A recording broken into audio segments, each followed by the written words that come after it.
Hello, നമസ്കാരം. നമ്മുടെ അടുത്ത് ഇന്ന് എത്തിയ വണ്ടിയുടെ ഒരു മെയിനായിട്ടുള്ള കംപ്ലൈൻറ്റ് ABS സിസ്റ്റം വർക്ക് ചെയ്യുന്നുണ്ടായിരുന്നില്ല. ഇപ്പോൾ ABS സിസ്റ്റം എന്ന് പറയുന്നത് അറിയാമല്ലോ, ആൻറ്റി ലോക്ക് ബ്രേക്കിംഗ് സിസ്റ്റം, ബ്രേക്കുമായിട്ട് ബന്ധപ്പെട്ട വിഷയമായിരുന്നു. അപ്പോൾ കസ്റ്റമർ കംപ്ലൈൻറ്റ് പറയുന്നുണ്ടായിരുന്നു, ഇതിൻ്റെ ബെയറിങ്ങിനും സൗണ്ടുണ്ട്, വണ്ടി ഓടിക്കുമ്പോൾ നല്ല സൗണ്ട് ഫീൽ ചെയ്തിരുന്നു പറഞ്ഞിരുന്നു.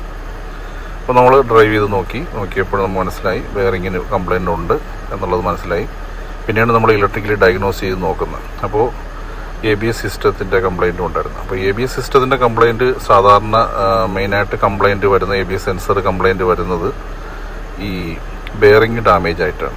ബെയറിങ് പൊതുവെ അറിയാമല്ലോ, ബെയറിങ് ഡാമേജ് ആവാനുള്ള കാരണം എന്ന് പറഞ്ഞാൽ നമ്മൾ ഫുട്പാത്തിൽ ഡിവൈഡറിലൊക്കെ നമ്മൾ വണ്ടി ഇടിച്ച് കയറ്റുമ്പോഴും സൈഡിലോട്ട് ചരിച്ച് കയറ്റുമ്പോഴും ഇങ്ങനെയാണ് ബെയറിങ് കംപ്ലൈൻറ്റ് വരുന്നത്. അപ്പോൾ നമ്മളെപ്പോഴും ശ്രദ്ധിക്കാനുള്ളത്, ഡ്രൈവ് ചെയ്യുന്ന സമയത്ത് ഈ സെൻസറിന് ഡാമേജ് വരുന്നത് ഈ ബെയറിങ് ഡാമേജ് ആയിട്ടാണ്.